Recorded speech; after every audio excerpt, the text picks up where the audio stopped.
Online shopping is more popular than ever, but now that the gift-giving season is upon us, those habits ramp up. Yeah, our Sheboygan County reporter Mikenzie shares some of the barriers residents have been experiencing with returns and where they can now make those returns. I'm your Sheboygan County reporter Mikenzie. I live and work here, and recently I noticed that I couldn't find a place to bring my Amazon return without its packaging and barcode label. Well, Janet Schramm in Plymouth reached out to me via email saying she was experiencing the same thing. So I did some digging to see where Sheboygan County residents can go now for their Amazon returns. Expected delivery on Monday, coming soon. Janet Schramm is a regular Amazon shopper.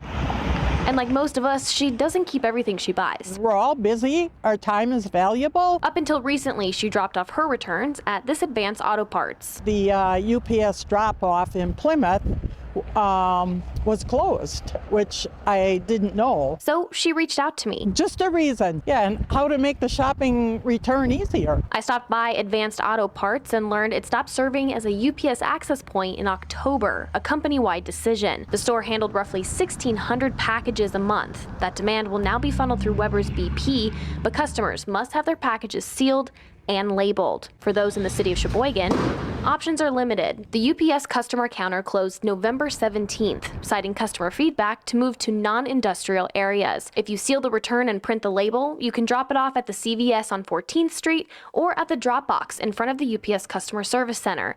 For a small fee, the shipping mill will print the label and take your return. If you don't want to pay and you don't have printing capabilities, the nearest UPS stores are in Fond du Lac and Grafton. It is causing a problem because you do have to return sometimes, and you don't want to travel. Janet says she got lucky and found a friendly driver. On my way home, I happened to see a UPS driver, and I stopped and asked him if, he could help with my package. But we'll have to make other plans in the future. In Sheboygan County, Mikenzie Hamill, TMJ4 News. Yeah, and Mikenzie was born and raised in Sheboygan County. She went to Grant Elementary as a child and is now the only television reporter to cover Sheboygan on a full-time basis. Now, she's passionate about the issues that matter to her in her hometown. And if you have a story idea for Mikenzie, send her an email to the email address you see right there on your screen.